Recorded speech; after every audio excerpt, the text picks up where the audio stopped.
Well, g'day everyone, and welcome back to the channel. Alright, tonight we're continuing the Preserving the Harvest series. I have here a couple of my pumpkins, squash, whatever you want to call them.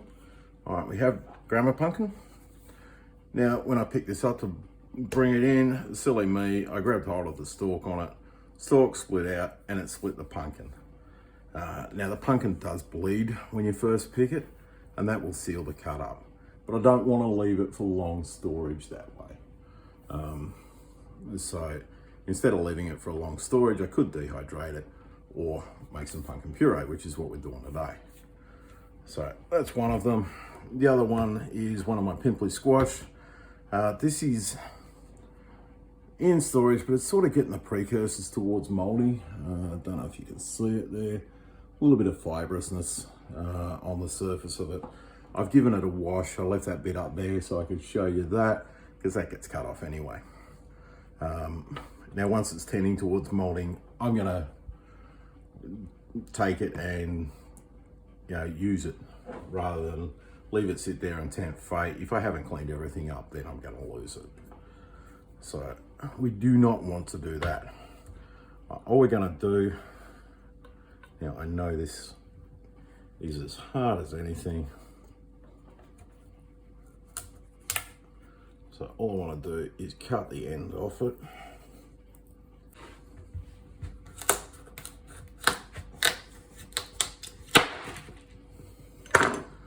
All right, there we go, stalk's off.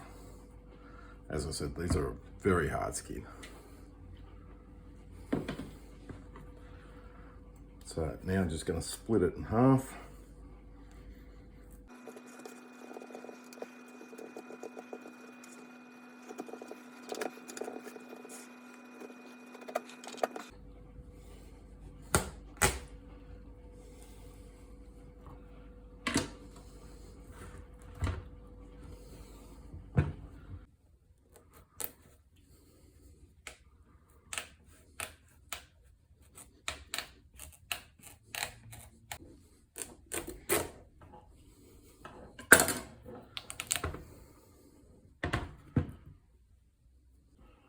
Okay, once we've got them both split in half, just going to take a spoon and scoop out all the pith, all the seeds, and of course I will be saving seeds off both of these, and that is exactly the same process as my seed saving video for pumpkins, which I'll throw a link up for.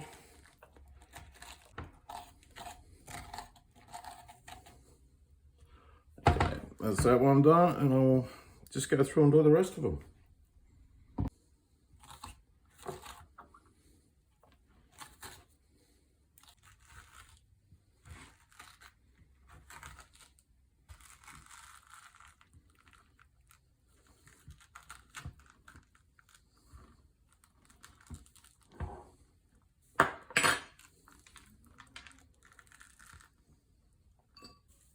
From here, we're just going to give them a quick spray or a wipe, just with some flavourless oil.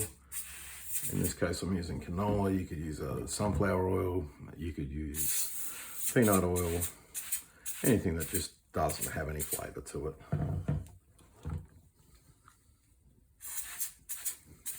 Oiled up, and now we're just going to put them on the baking trays, face down.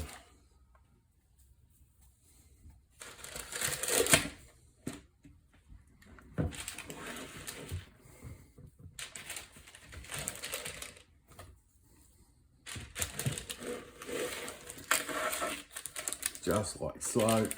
Now they're going to go in the oven, and they're going to be in there about an hour in a 175 or 175 Celsius or 350 Fahrenheit oven.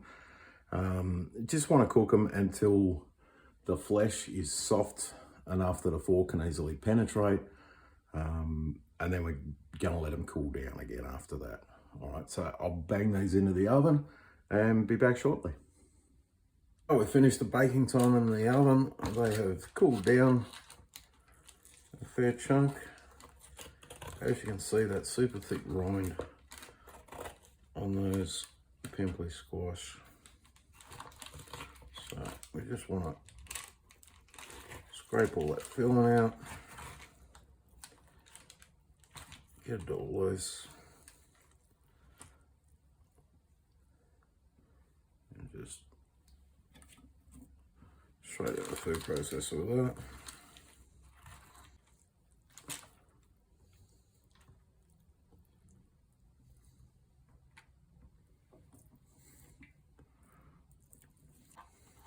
And that comes really clean, which is awesome. And we'll do one of the Grammas as well. This hasn't got that super thick skin. Now, ideally I would have left this one sit for a bit longer before I was using it, but with that split down it, I had to use it. So I won't go all the way to the skin because it is still fairly green because it hadn't stored for super long.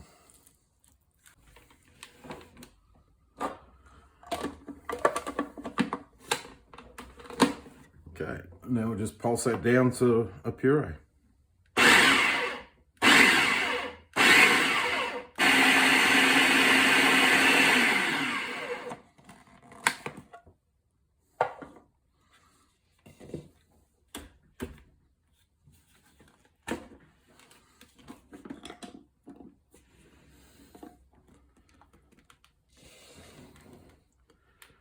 Pour it in a bowl.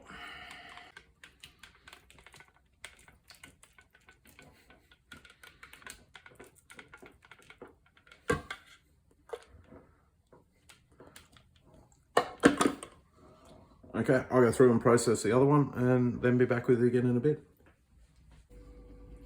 Okay, there we go. There's the finished product. As you can see, we've got a little bit of moisture on the top, but you know, this is sat and it's cooled down now. And that's really not a lot of moisture for a pumpkin puree. Doing it in the oven drives moisture out of it, as opposed to steaming it or boiling it. You're adding moisture back into it. So you're gonna end up with a lot wetter mix than what we got here. All right, now just to finish off, all we do is using the canning funnel. Now I put 2 cups in each bag.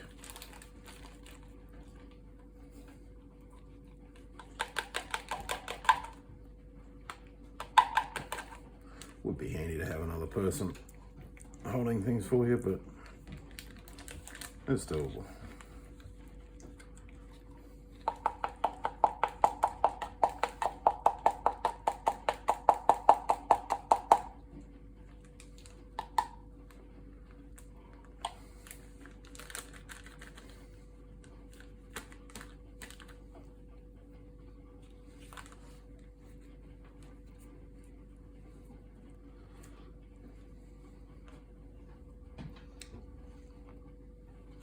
Most recipes that use pumpkin call for 2 cups, so it's just a handy amount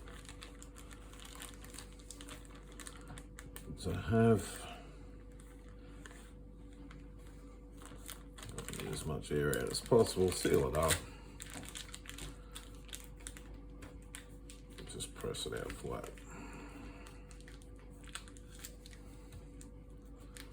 Okay, and that way, when you get a couple, they stack up in the freezer.